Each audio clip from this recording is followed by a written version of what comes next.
L'horizon ici, c'est un gigantesque écran de fumée. Des kilomètres de cheminées d'usines, les hauts fourneaux de Port Talbot se dessinent à travers les vitres de la voiture de Mark Turner. Il est ouvrier depuis 27 ans et représentant du syndicat Unit. C'est notre héritage, notre histoire. Nos pères, nos grands-pères, nos arrière-grands-pères travaillaient dans l'acier. Ça va bien au-delà de ce que l'on vit aujourd'hui.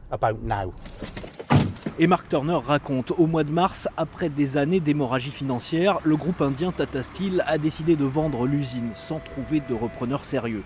Le gouvernement de David Cameron se dit prêt à aider l'entreprise, mais rien n'est signé pour l'instant. Si le Royaume-Uni sort de l'Union européenne, ce sera, dit-il, encore plus compliqué. J'espère qu'on va continuer à en faire partie. On exporte le tiers de notre production vers l'Europe. On a beaucoup de liens avec l'Europe à travers nos fournisseurs. Une bonne partie de nos programmes de recherche et développement sont basés là-bas. Si on quitte l'Europe, ça va totalement changer. Et nous, il faut qu'on se développe.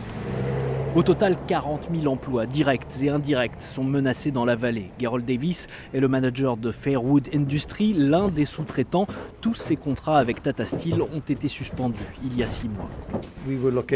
On avait autour de 250-300 employés. Maintenant, il n'y en a plus qu'entre 60 et 70. On a cherché du travail à l'extérieur de l'usine Tata, mais tout semble s'être arrêté à cause du vote sur l'Union européenne. On n'a rien à gagner à sortir. Tout est organisé autour de l'Union européenne. Et plus on sera gros, mieux ce sera. Mais ce discours, celui des patrons de PME, est loin d'être celui de tous les ouvriers. Gardimal habite juste à côté des usines. Ses fenêtres donnent depuis 30 ans sur la zone industrielle. Il est chef d'équipe chez Tata Steel et pour lui, le problème, c'est la concurrence asiatique. L'Europe n'a pas réussi à se protéger elle-même face à l'acier chinois. Ils s'en fichent de la Grande-Bretagne. Mittal ferme ses usines.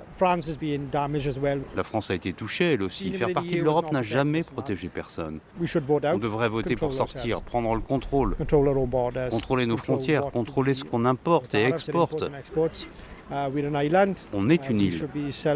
On devrait être autosuffisant.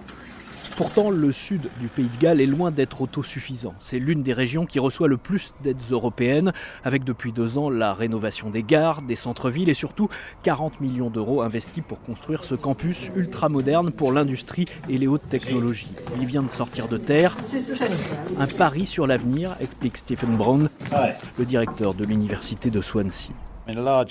Une grande partie du financement, c'est un prêt de la Banque européenne de développement. Ça va financer les équipements, la recherche sur l'acier, les nanomatériaux et des projets à l'échelle de l'Europe avec des partenaires européens et même extra-européens.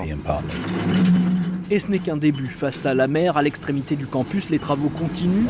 Sous les yeux d'Alan Hawke, professeur de statistique, il a grandi et enseigné toute sa vie dans la région. Ils viennent encore d'annoncer un autre prêt de 30 millions pour construire un nouveau bâtiment dédié à l'informatique. Et si vous traversez la ville, vous verrez les anciens docks transformés en une sorte de marina. Je pense qu'ici, les gens vont en majorité voter pour rester dans l'Europe.